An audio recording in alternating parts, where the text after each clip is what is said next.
reminding You're me. welcome. So let me just start by saying that this is the next to last of the seminars in this academic year's series, which unfortunately, since our center funding is ending, is the last year in which we will be doing this, having done this for about a decade now.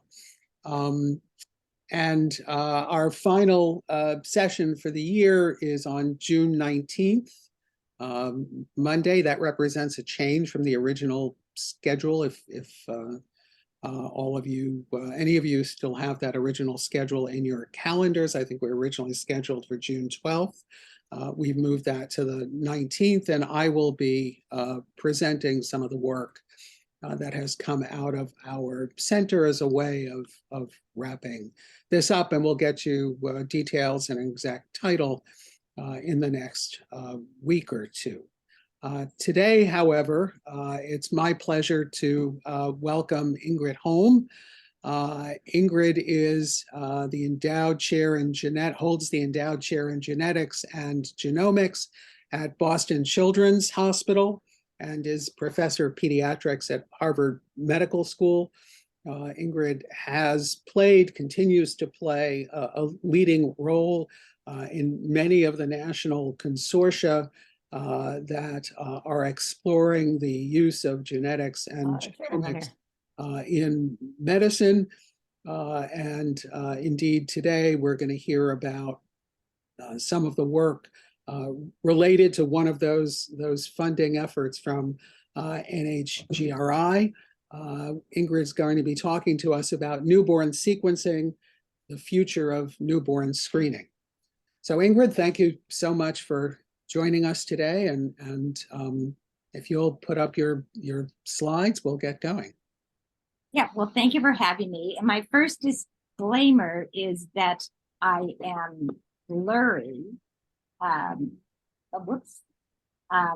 Not because I'm trying to hide the wrinkles, but because my screen has a crack in it right across the camera. So just that as a disclaimer. So anyway, I'm very happy to be here, and I'm sorry to hear that you're kind of ending your series because it seems like a really great series. And so as Paul said, I'm going to talk about newborn sequencing as a future of newborn screening. And just go ahead and do this.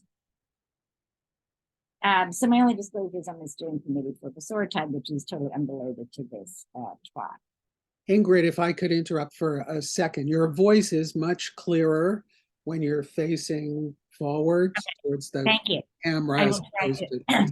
Yeah, so let me know if you can't hear me, and I'll try to be kind of close to the screen. Right. All right, so I think, as you all know, the purpose of newborn screening is to detect potentially fatal or disabling conditions as early as possible before signs or symptoms develop, which allows treatment to begin immediately and reduces or eliminates the effects of the condition, preventing devastating outcomes. And newborn screening has really been very successful. So most states reported over 99.9% participation in newborn screening among families. There are about 4 million infants born every year in the United States, and about over 12,000 newborns per year are diagnosed with one of the conditions on the newborn screen. So that means about 1 out of every 300 newborns screened is diagnosed with a condition.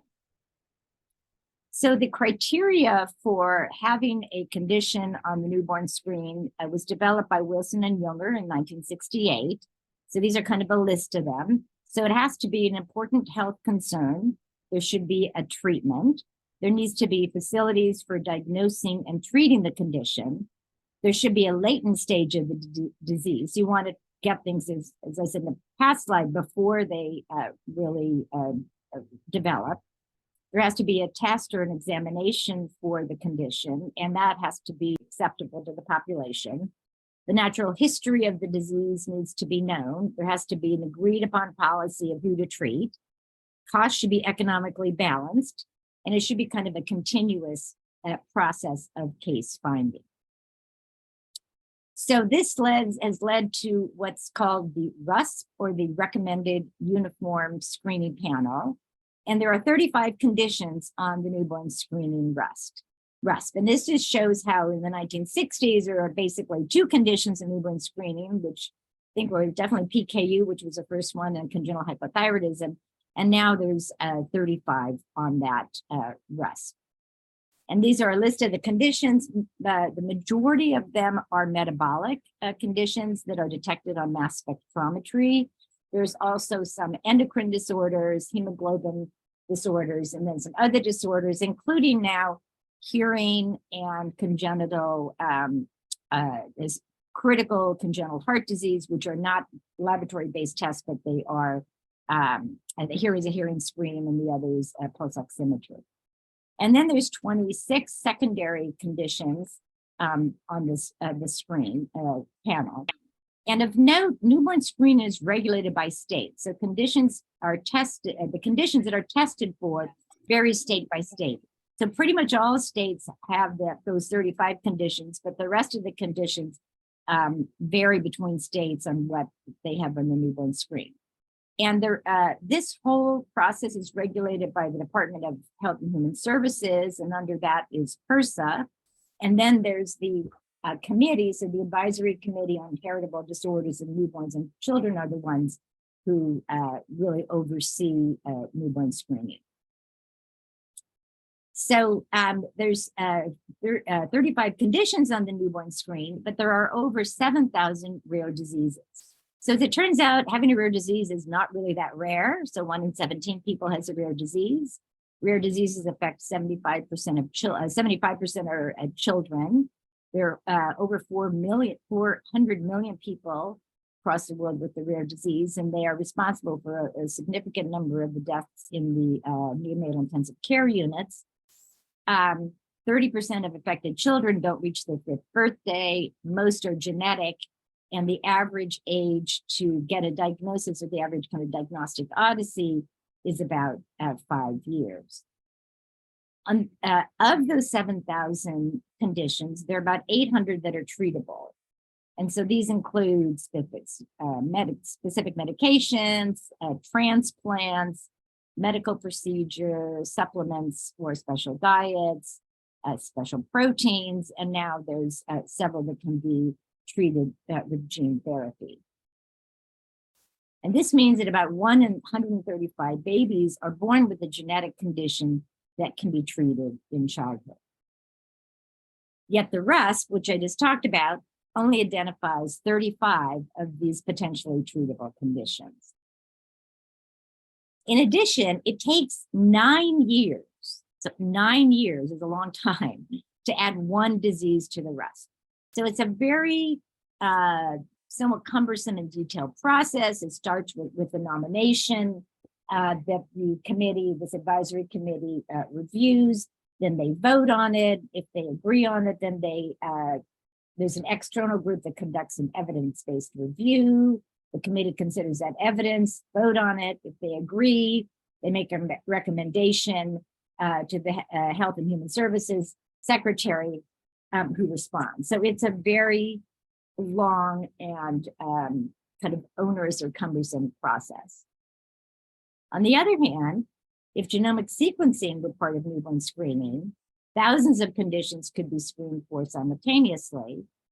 And as soon as the FDA approved a new treatment, you could add that disorder to the newborn screen on the next day. So this is kind of a background, but kind of newborn screening, genetic sequencing, and why there's been so much kind of work and interest now on trying to think about how we could incorporate sequencing into newborn screening.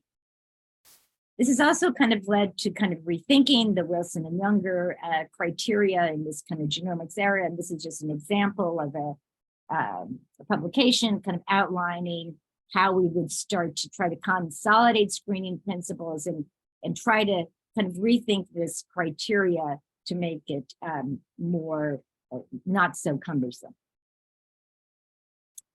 So there are a number of studies being done on genomic sequencing in newborns, and I'm sure those of you at Columbia all know about the Guardian study that Wenbei Chung is the PI on. There's also other studies across the US as well as in England. So Genomics England is looking at doing, looking at incorporating genomic sequencing into newborn screening across the National Health Service in England. So these are some of the examples of studies being done in this realm. And what I'm going to talk about is our project, which is called BabySeq. So the initial BabySeq project, PIs were Robert Green and Alan Beggs, and this was from about 2015 to 2019. And this project was really based on the premise of a quote from Francis Collins that people who do genomics and newborn screening love, which is, whether you like it or not, a complete sequencing of newborns is not far away. And so this was from 2012. So the BabySeq project was part of what was called the NBSeq program. So this was an RFA put forth by the NHGRI and the NICHD about 10 years ago. And the goal of this was to explore in a limited but deliberate manner opportunities to use genomic information for broadening our understanding of diseases identified in the newborn period. And there were 4 sites, and the BabySeq was the combination of the Brigham and Women's and Boston Children's Hospital. And then there was 3 other grants that were looking at a little bit different aspects of newborn screening, but all part of this NBSeq program. So our grant, this genomic sequencing for childhood risk and newborn illness, which we call BabySeq, the goal of it was to explore the impact of incorporating genomic sequencing into newborn screening. So we really divided up into kind of the medical aspects, so looking at individual and public health aspects of this, behavioral aspects on physicians and the families, and then the economic aspects of it, so the costs on the healthcare system. So BabySeq was a randomized controlled trial of sequencing in healthy and sick infants. So we had 2 cohorts. We had a cohort in the ICU, which was mostly the NICU, but also the cardiac ICU, babies in the cardiac ICU, and then healthy newborns. And so the ICUs were at the Brigham Children's and MGH, and the healthy newborns were the Brigham and Women's Well Baby Nursery. And so within each cohort, we randomized babies to either kind of standard of care newborn sequencing plus an extensive family history, and then the same plus a whole exome sequencing genomics report. And then we disclosed the results to the parents. We sent them to the results to the pediatricians and the neonatologists taken for the newborns, and also put the results in the medical record. And then we studied infant, parent, and physician outcomes kind of throughout the study. So the reporting strategy was, we had this newborn genomic sequencing report that had risk for childhood onset and a couple of highly actionable adult onset conditions, carrier status for childhood onset diseases, and some pharmacogenomics variants relevant to pediatrics. And then if a child had a particular indication, so for example, a child had developed asthma or had seizures, we did a more in-depth analysis on what we call the indication-based analysis. We looked for genes associated with that particular condition or pharmacogenetic variants related to that condition. I also just want to kind of mention that when we enrolling in the ICUs in the NICU and the cardiac ICU, we didn't select for children who had any problems. The whole idea here was to look at sequencing kind of all comers. So we enrolled any baby in any of the ICUs who was interested in enrolling. We did not select for children who would be likely to have an underlying genetic disorder. So this sequencing report had basically about 1,000 genes analyzed based on disease validity, penetrance, and age of onset, which sets us apart from other studies that I showed you earlier that analyze only genes for actionable conditions. So actionability was kind of part of it, but not, the condition didn't have to be actionable. And so this kind of outlines what we returned. So anything that was of childhood onset with strong evidence and high penetrance we returned. If a condition had moderate evidence and penetrance, but was actionable, that fell into kind of our bucket of return. And we did add on at one during the study, basically 2 highly actionable adult onset only conditions, but essentially it was just those 2 conditions and no other adult onset conditions. And we did not return things of limited evidence or low penetrance. And we did not return, because this is screening, we only return variants that are pathogenic or likely pathogenic. If an indication-based evaluation was done, we then returned, so there was a much higher prior probability, we returned VUSs, and this was really all kind of consistent with how genetics screening and indication-based analyses are done kind of clinically. So to just put it into context, then the RUSP has 35 core conditions. I think most recent version of the ACMG list is 36 conditions and 78 genes, and we were returning the results of over 1,000 conditions for the BabySeq project. And so a big piece of this was to do surveys. So one of the major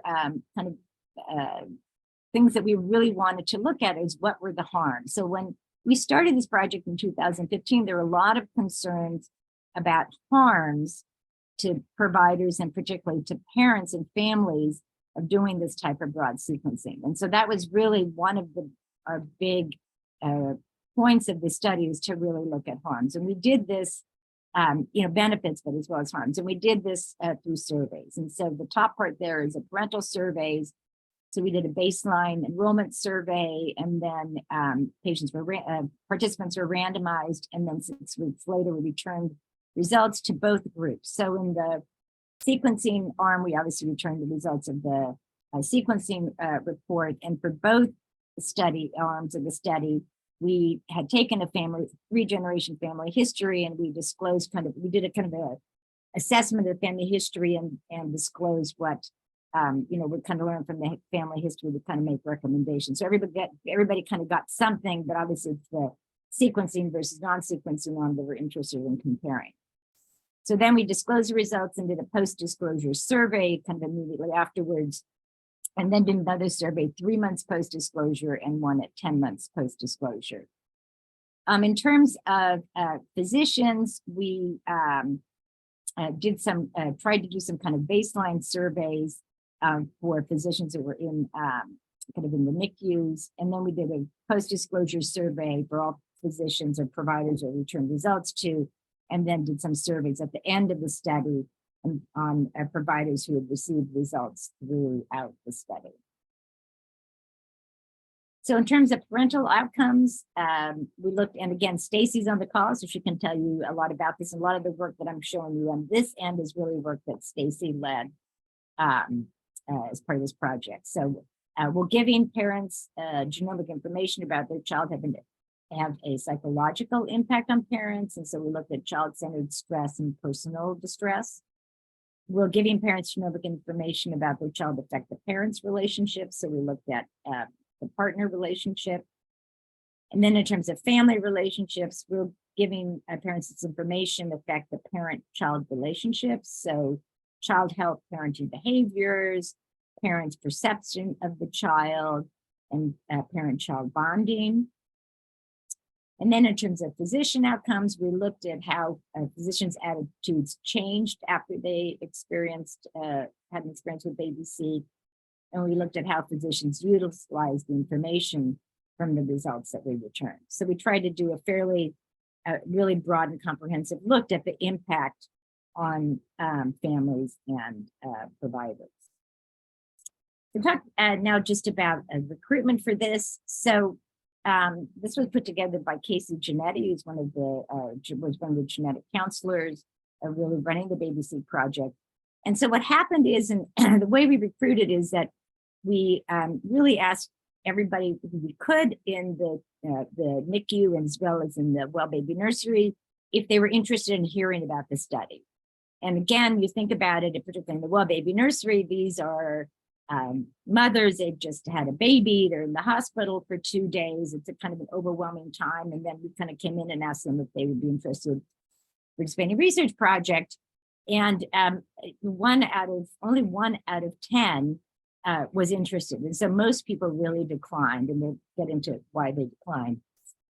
And about 10% attended the enrollment session. You can see this was a lot of work. So we approached over 3,000 parents, and then about 400 of them attended an enrollment session. Once the parents attended the enrollment session, 2/3 of them actually did enroll in the study. So it's once they heard about it, they enrolled. It just most people didn't want to hear about it.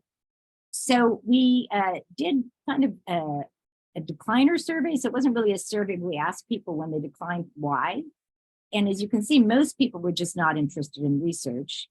Some people didn't give us a reason. And then of those who gave us a reason, kind of study design and logistics were a big piece of it. So we were randomizing them. So not everybody was going to get sequenced, and we would do surveys. They were doing it. They were coming back for disclosures. And so people just felt that it was kind of too much. And then you can see the variety of other reasons. And when we divided up the reasons into people who declined before the enrollment, which is the purple where it says decliners pre, before the enrollment session, and those declined after the enrollment session, so after they really heard about it, what you can see is that for those who declined prior to hearing about it, really the biggest reason was the study design and logistics. And there were some other reasons that you can see there too, but that was the most really common reason. Whereas after hearing about the study, the primary reasons were the privacy and discrimination, as well as return of results. Those are really kind of the main reasons once they heard about the study. So when it was all said and done, we had about 320 or so newborns who enrolled, and 159 of them were in the genomic sequencing arm. So there were 31 infants in the NICU, again, not selected for a likely genetic disease, and 128 well newborns. So they all got this genomic sequencing report. And then in almost all of the babies from the NICU arm, an IBA was requested. So not surprisingly, these are children who are in the NICU for some reason. And so the neonatologist, for most of them, requested an analysis to really look for a specific condition in that child. So of the 159 children that we enrolled, we found a monodisease risk, which we call MDR, in 11%. And this is just a list of what those are. So for about 1/3 of them, there was evidence, phenotypic evidence for the condition once we found the result, including someone who had a KBG syndrome, biotinidase deficiency, supravalvular stenosis, and a venous malformation syndrome. And then about 1/3 of them, there was a family history of the condition, so hearing loss, cystinuria, dilated cardiomyopathy, and hereditary breast and ovarian cancer, and Lynch syndrome. And then for about 1/3 of them, there wasn't any phenotypic evidence for the condition in the family or in the child. And of note, one of them, this biotinidase deficiency, is on the newborn, the current newborn screen. So we also returned carrier status. So when we compare the carrier, so then we also can kind of compare the carrier status with conventional screening. So 88% of infants had at least one pathogenic or likely pathogenic variant for recessive carrier condition, which is not surprising. I think most people carry some, have some of these, we all kind of carry some of these variants. And if we compare it to commercially available panels, so basically 40% of the reported variants that we would have seen would have been missed by the commercially expanded panels, and 99% of what we were reporting would have missed by routine care. So we really picking up a lot more carrier status variants in these families. And then this is a kind of work that was done by Kurt Christensen led, who's now at Harvard Pilgrim, on healthcare. So we found no significant increase in healthcare costs. So when we compare, this is comparing the sequencing arm to the control arm. So the sequencing arm is on the left and the control arm on the right. And the healthcare cost through 10 months was not significantly different between the two groups, either in the well babies or in the sick infants. And you can see there's not much of a difference in terms of these other kind of measures. And then we did find some kind of increased costs in this, those who had a finding. So the MDR is on the left, and the individuals who were sequenced and didn't have an MDR on the right. And there was a significant difference in the follow-up for in those with a finding, which isn't necessarily surprising. And this is just an example of some of the things that were done. So we had a finding, for example, super evaluated stenosis, the cardiac evaluation in the child and in the father who also carried that variant. We also kind of found that really a lot of things that we found were really actionable. So there were a lot of kind of certainly specialist consultations, ongoing surveillance, imaging studies, and so forth. And then impacts on families where individuals in the families had imaging studies. So, for example, the father with the supravalvular aortic stenosis, kind of ongoing surveillance, and then cascade testing. And this is, again, this is work that Stacy did and published in JAMA Pediatrics, looking at the parental response to results. And so the way these all work is that the blue is a control arm, the middle pink are those who were sequenced, and then the kind of orange bar on the right are those who had monogenic disease risk. And the cutoffs for all these measures are the lines kind of above. And as you can see, there's no increase in parental depression, parental anxiety, parental self-blame, or parental perception of child and their relationship. So we really did not see any kind of psychosocial harms through these studies. So this is really the first comprehensive sequencing of healthy newborns. 11% had an important healthcare finding, and we really found no evidence that information upset parents or increased costs. But almost all parents who enrolled were non-white Hispanic. Again, the Brigham NICU and the NICUs at the Brigham and Children's and the Brigham Well Baby Nursery are very diverse. They really reflect a very diverse population, but the people who enrolled were white non-Hispanic. And this just kind of shows you 76% white, 82% were non-Hispanic. And this is from 2018 to 2020, kind of the percentage of births by race and the ethnicity in the US. So we really were not represented really at all in this project. And so this led us to BabySeq 2. So this is a UO1 that Robert Green and I are co-PIs on, funded by NCATS as a kind of CTSA UO1, and in part also by NICHD. And so the idea here is to really address this lack of diversity. And so the concern is that distrust of research in genetics among underrepresented minorities is, as we all know, is a real issue. And if genomic sequencing is to be offered as a component of newborn screening in an ethical and just manner, it's crucial that individuals from a broad range of ethnic and racial backgrounds are engaged in research that can inform how genomic sequencing can be integrated into newborn screening. So this is a BabySeq project. And so we have 3 kind of clinical sites, which is the Boston Children's Hospital, Mount Sinai, New York, University of Alabama. We also have, those are part of the grant. We also have 2 other institutions, CHOP and Corel Health in Michigan, that have also joined us and are kind of funding themselves as part of this project.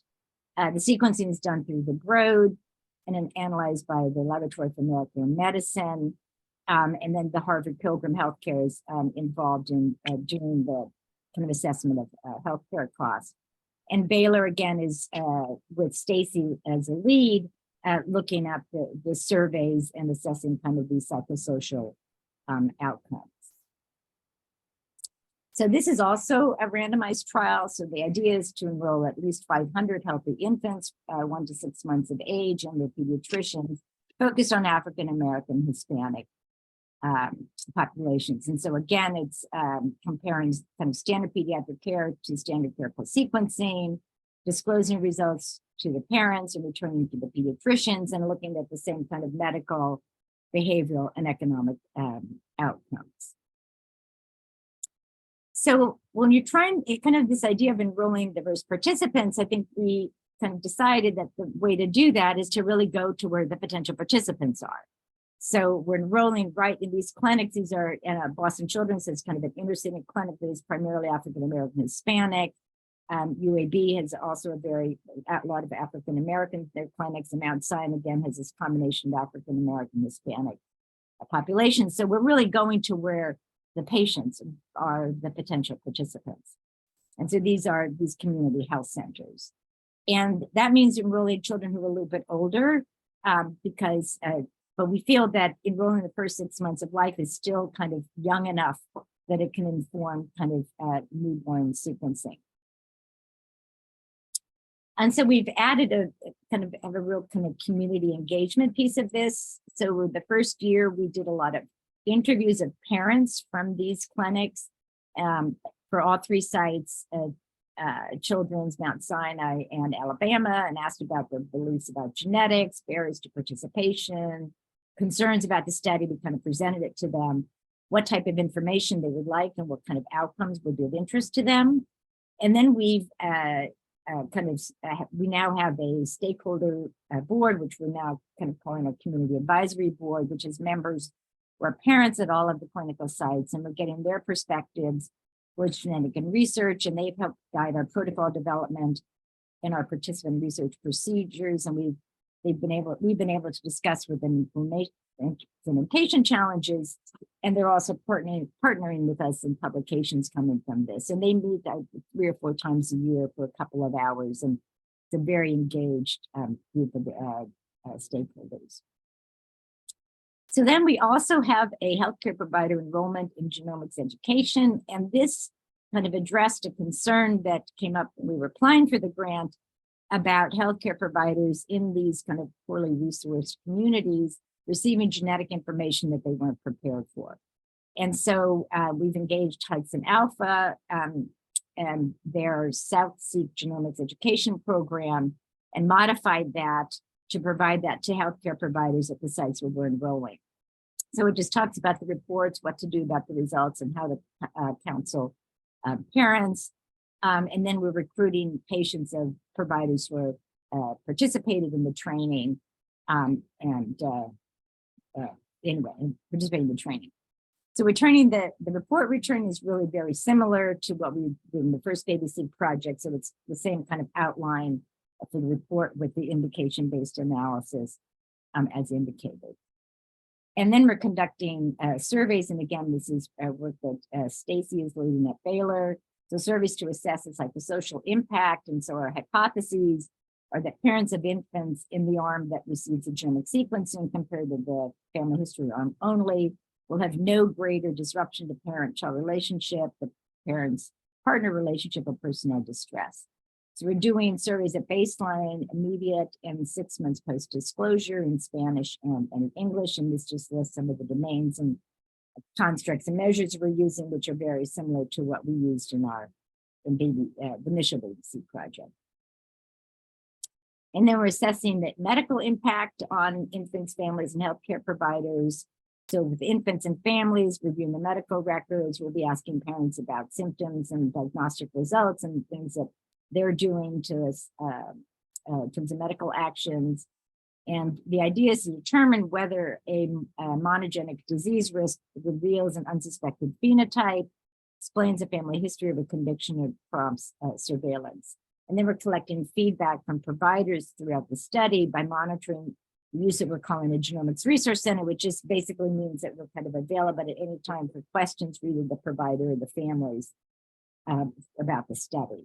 And then we'll be conducting interviews with providers towards the end of the study to really get their feedback on this BabySeq. And then we'll be evaluating the healthcare costs, utilization, and costs.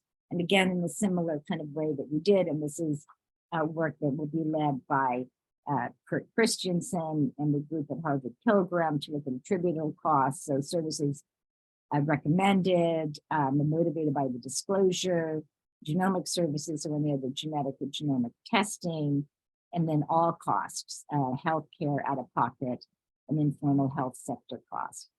So these are kind of different ways of getting at the impact on the healthcare costs. So I just thought a little bit about enrollment to date. So we've just kind of started enrolling. It's been a little bit of a slow startup, but we started around in January and the kind of beginning to kind of ramp this up. The first thing I just want to say that we have to kind of address the needs of the communities that we're enrolling in. And so, as I mentioned earlier, we have the study materials are all available in English and in Spanish. We have a Spanish-speaking research assistants in the clinics with the Spanish-speaking population. We're striving to hire research assistants from the same communities as our participants. And so all kind of to try to address the needs of the community. In addition, we've had some really valuable input from our community advisory board.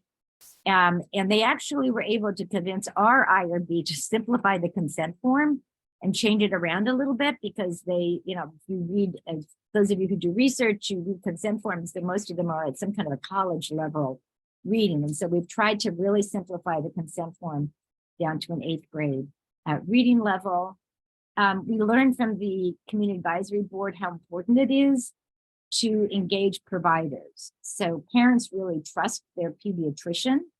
And so they've encouraged us to try as much as possible to have kind of a warm handoff where a pediatrician will say, we think this, think it's a good study, suggest you consider enrolling in that type of thing. They initially we were going to collect samples from the infants on both arms of the study, and then we just use it in the sequencing arm. That's what we did in BabySeq 2. And they really pushed back on that. They said, if you want, to generate trust and thinking about reciprocity, shouldn't be collecting samples from people and then not using them. So we're doing the baseline surveys, randomizing the babies, and then collecting samples just from the babies in the sequencing arm. And then it's just this, kind of recognition that there are many single parent families, children that are not living with biological parents. And so our initial BabySeq, we collected upfront samples from both biologic parents. And we're not doing that for this project. We're only collecting it on the baby and not from the parents. If there is a finding, we're kind of offering 2 biological family members per family the opportunity to be sequenced for that variant, discussed on a case-by-case basis. And this came up with their discussion with them is, oftentimes the mother and the maternal grandmother are involved, but the dad's not involved. So maybe the mother and the maternal grandmother would want to be tested. Of course, if the mother wasn't positive, we wouldn't test the grandmother. But it gets to this whole idea that we have, non-traditional family structures, and we need to think about, what's important to them when it comes to genetics, and who is it important for them to kind of do cascade testing on. So this just shows some of the kind of early results from the physician enrollment. And so we started enrolling physicians, providers in August. You can see on this, the top one here, that there was an increase in genetics knowledge and confidence after undergoing the this provider education piece. And in particular, there's a real increase in confidence. In this first one here on the left is prior to going through the training, and this top bar is not confident, and the second bar is a little confident. And that really changed. So now most people felt confident or very confident in their kind of genetics knowledge. So really making the point that this provider education seems to make a difference in how providers really understand and feel comfortable with genetics. And then just looking at our kind of demographics, this is to say that we've been pretty successful. So most of the people that have enrolled so far are either Black, African American, or Hispanic. Most have been English speaking. There have been a few that have been Spanish speaking.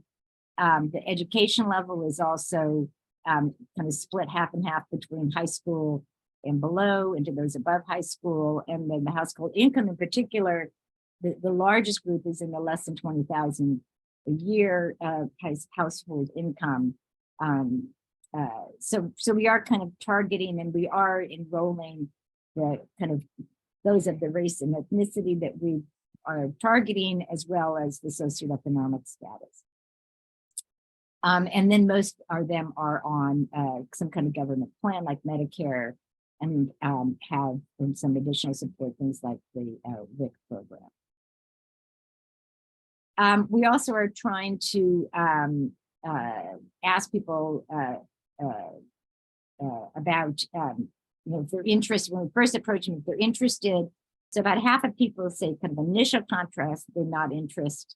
About a third actively decline, and about 25% of them kind of are considering participation. And the most common reason for decline is they're not interested in research in general. We are going to collect reasons for decline, as we did in our initial BabySeq project, to really, we really think it's important to understand what are the reasons that people are not interested in this type of research. So I wanted to end by kind of taking the 30,000 foot view of genomics at newborn screening. So the first is kind of put into context is consent in the current newborn screening process. So in most states, newborn screening is mandatory without parental consent. So in some states, there are provisions for telling parents about newborn screening and permitting opting out for religious reasons. And there's a lot of debate about kind of privacy and parental autonomy versus positive benefits.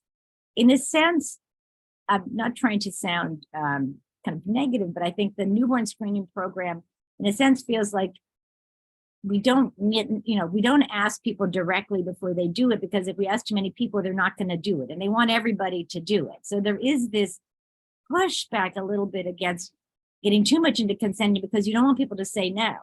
And you don't have a 99.9% participation rate if you were asking everybody prior to doing newborn screening if they wanted to do it. So this is kind of what's happening now in current newborn screening.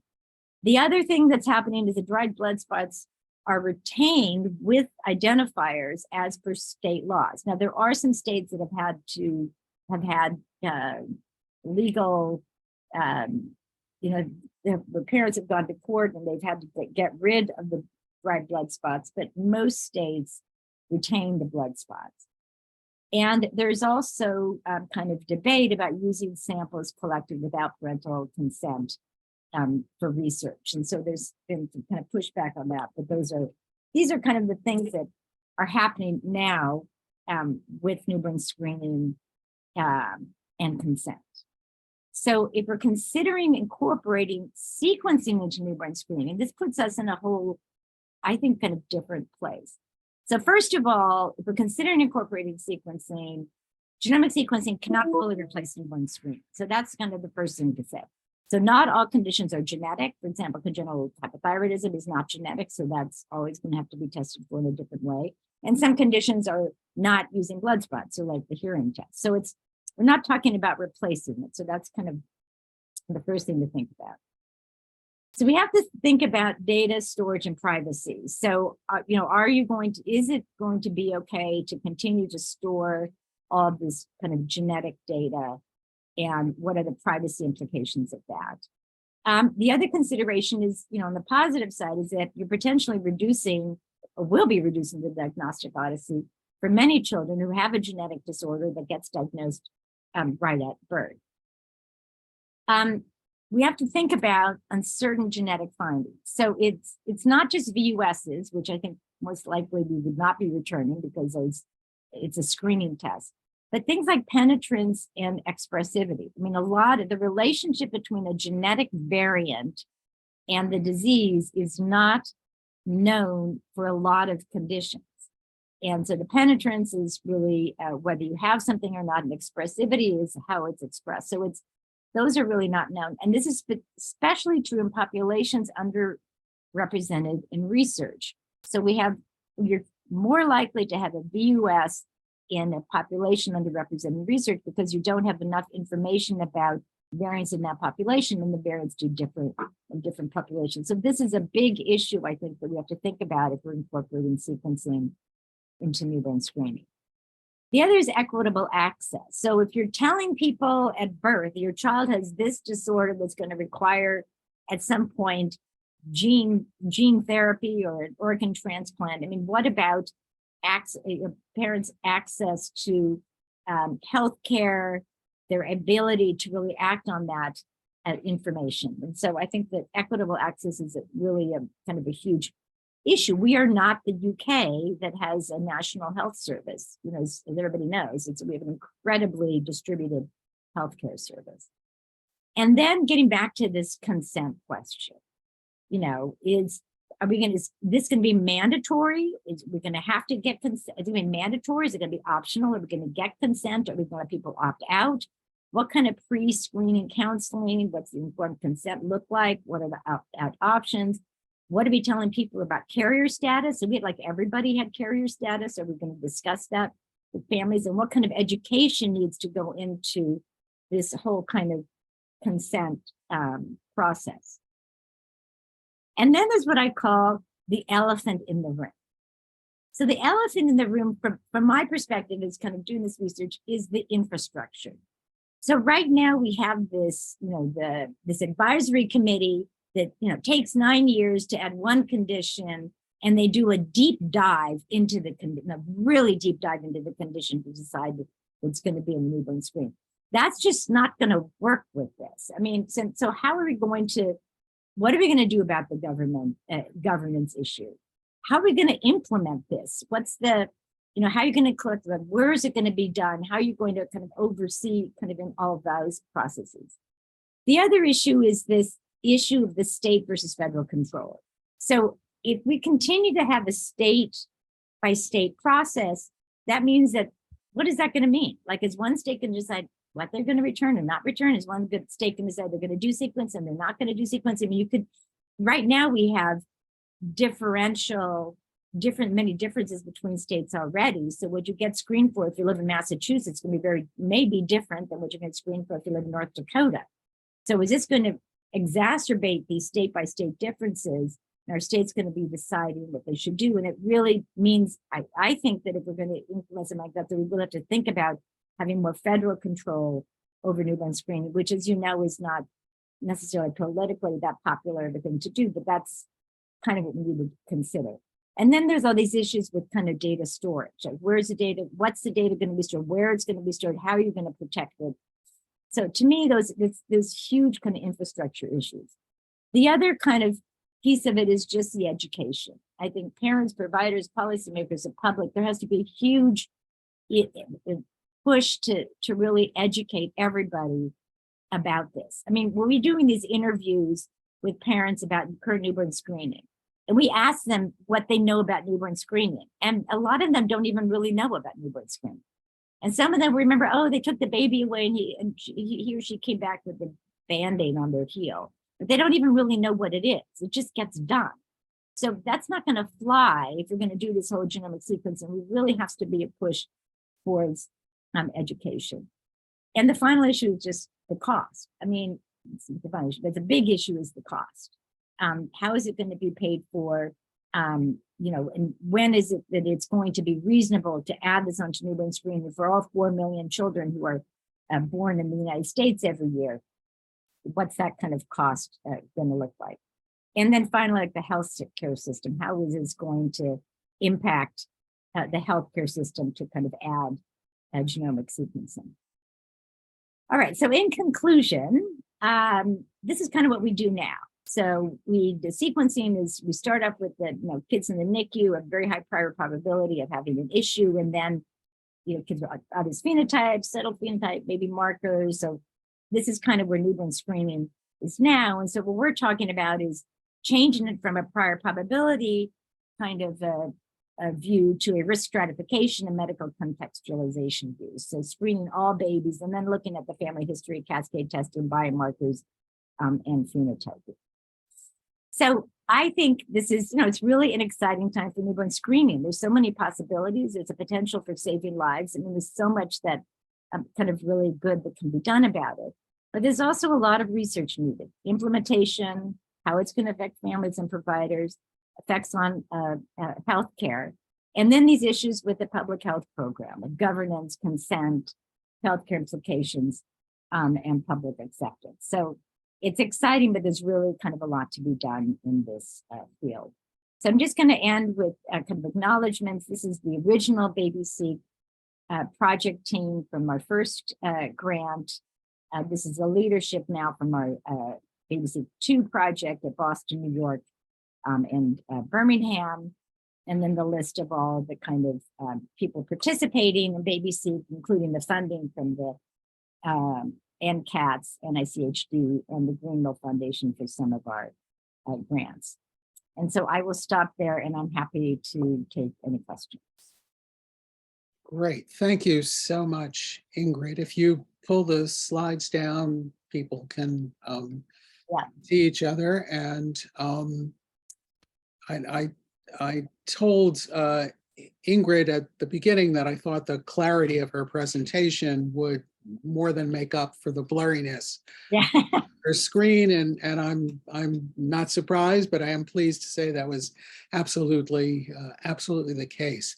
Ingrid, let me start off with a question for you, if I can, and then we'll open it up to everyone else.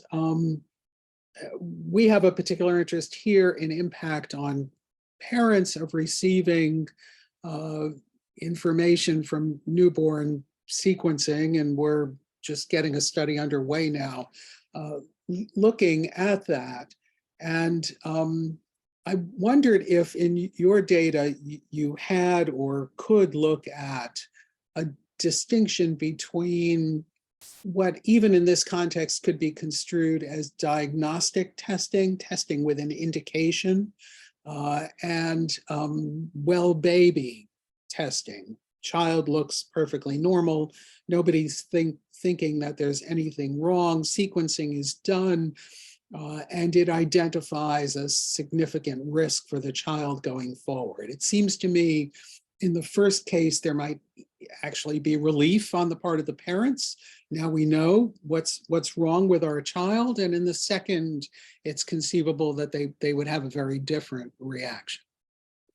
Yeah, I mean, I think, by far and away, most of the children there was not an indication. We did find in the BabySeq 2 project, there was a child who had this condition called KBG. As it turns out, it's a baby in the NICU who had, they didn't know what the baby had as some congenital abnormalities, and we actually made a diagnosis. And so we did answer a question. I mean, not why the baby enrolled, but I think for most of these, the kind of information I showed on the impact on parents are babies who they didn't have anything. And so a lot, they didn't knowingly have something, and then they found out they had something. And so we've done some interviews. We have also some, people with the videotape. We have some clips, and we have parents who've talked about, kind of informally talked about. I have a list of quotes somewhere of the things that parents have said.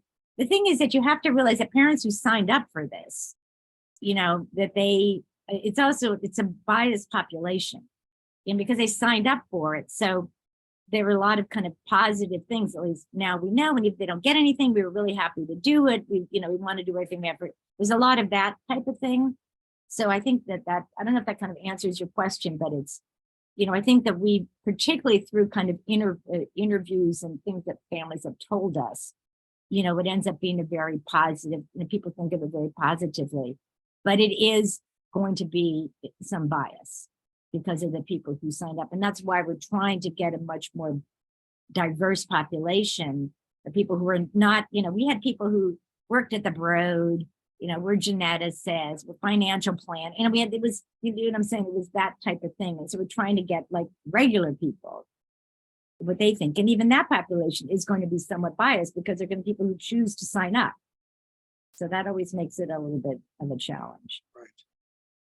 Okay, there's a question in the chat which refers to your description of the folks who declined and the reasons that they declined to participate in BabySeq 1. And the question is, were people able to select more than one reason for declining? Yeah, they did. I think the average was 1.3, so we were just, give us some reasons. And I don't remember if we had kind of a list of reasons that were just asking, but we really, about a year into the project, we realized how important it was to ask people why they were not participating. We really felt that was just crucial. So yeah, we did they were allowed to give more than one reason. Okay. Other questions for Ingrid, if you can use the raise hand function, I will turn the floor over to you. Ruth? Thank you, Ingrid. It's such a tour de force. I mean, it's such an interesting project. Thank you so much for telling us about it. I'm not sure that this is formulated completely in my mind, but I'm thinking about the carrier screening part of what you're doing. And I'm wondering, since so many of us carry recessive alleles, it seems like you're going to turn up quite a lot of people that are babies. And one of the issues that I'm thinking about is the baby is being used to screen the parent in a way. And particularly if it's an adult onset condition, it seems a little dicey to me. And I also worry about spending money to screen for things that the child will never have, given that it's a recessive condition and they're carriers. Yes, those are great questions. We kind of thought a lot about whether to return carrier status, and we decided that we would explore what happened if you return carrier status. And we didn't, so the way BabySeq worked is we actually didn't sequence the parents. We couldn't afford to sequence the parents. So we only sequenced the parents if we found something we were going to return. So not carrier status. We just sequenced, so with the carrier status, we just told the parents what the baby's carrier status was. And then it was up to the parents to decide kind of what to do about that. But again, we just decided to, that was part of kind of exploring what would this look like, because you're going to get carrier status if you do genomic sequencing. And we did not return carrier status for adult onset conditions. These were all autosomal recessive. I see. Okay. The only the whole adult onset condition thing is like another talk. And it was only, we added it later on, and it was only BRCA and Lynch syndrome were the only adult onset only conditions that we returned. Right. But the carrier status was only for childhood onset, kind of severe. So, the baby may be a carrier of Tay-Sachs, for example. And so when the parents are informed about that, it's going to be very relevant for their future. Right. But that's why we decisions. Exactly. Yeah. That's why we returned it. And the parents, some of the parents who were thinking that their children had, got tested for it. And we did one cystinosis carrier, and it turns out the parents got tested and found out they both were carriers. Right. So that for them was a kind of important for them. Yeah. It is a good point. It's a whole question of you're doing genetic testing to inform the parents versus the child. But again, these are, this is research, and we're kind of exploring how that works. So we're just past 1 o'clock here. Let me call everyone's attention to a note in the chat from Robert Resta with some interesting historical information about confidentiality related issues. Carla, I'm sorry, we're not going to be able to get to your question. Let me thank everybody for joining us today. Let me thank Ingrid, a big thanks for a wonderful presentation. Let me remind everybody that our last seminar of the academic year is next month on the 19th of June at 12 noon, and we'll get information out to everybody in the very near future. So Ingrid, thank you very much for joining us. Thanks for having me. All right, bye-bye. Bye.